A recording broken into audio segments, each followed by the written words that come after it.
was at the drag strip last night for the first of the year test and tune. It's a Friday night. I made 3 passes.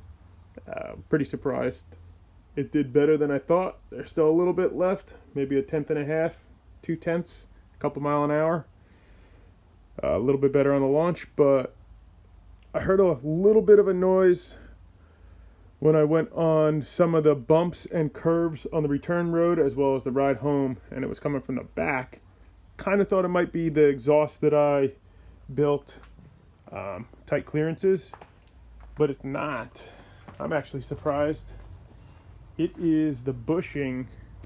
I think they're the Delsphere bushings on the panhard bar. So this is your passenger side one. It's a little grimy and greasy.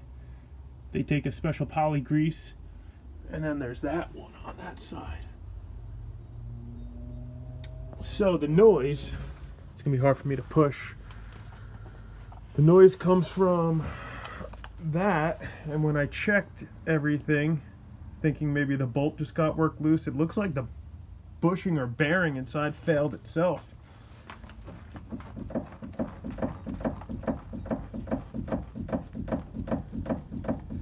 So I'm pushing side to side, left to right, and that's the way the panhard bar kind of works. Sorry for the shaky video. And you can see it's not where the bolt goes through, because there is a shoulder on that bolt. It's actually in the bushing itself.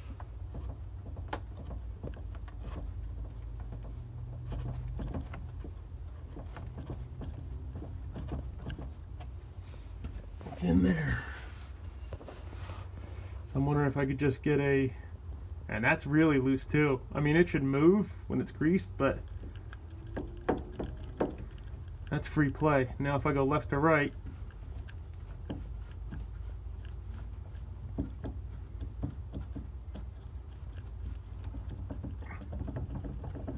you can hear it. So, I mean, I'm glad it's not the exhaust.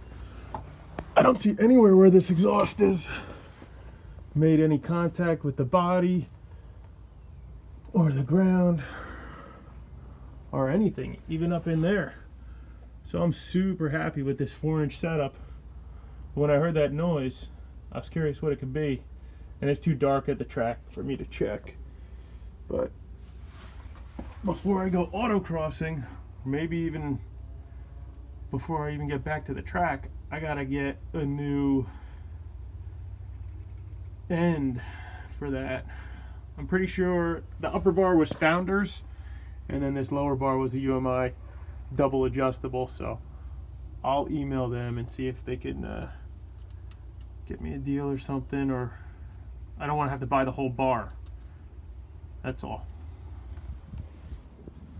Otherwise, the car did pretty damn good. New wheels in the rear, new tires, drag radials. They did good. 28-inch tall. I knew my 60 foot would be a little bit lower than usual.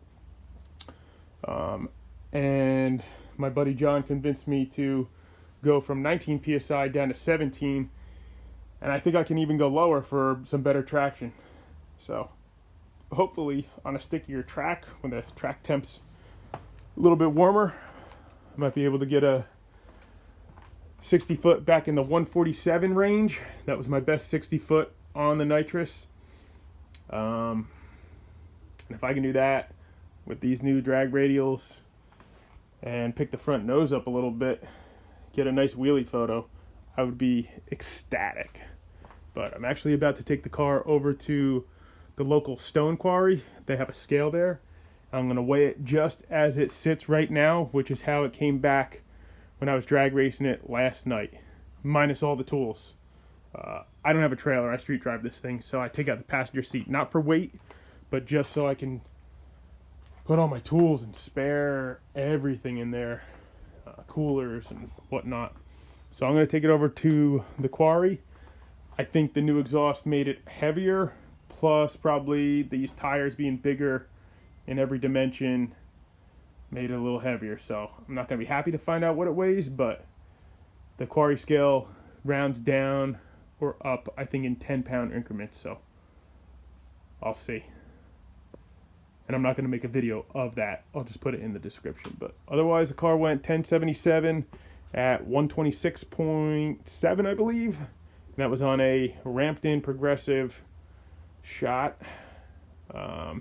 with conservative air-fuel ratio tuning. And I was short shifting a little bit. So if it went 1077 last night, I'm hoping you can get maybe 1055, 1060s. I'd be unbelievably happy. That would probably be the limit for this car with fuel pump and everything else, and still keeping it a street car for autocross and everything else. So we're good.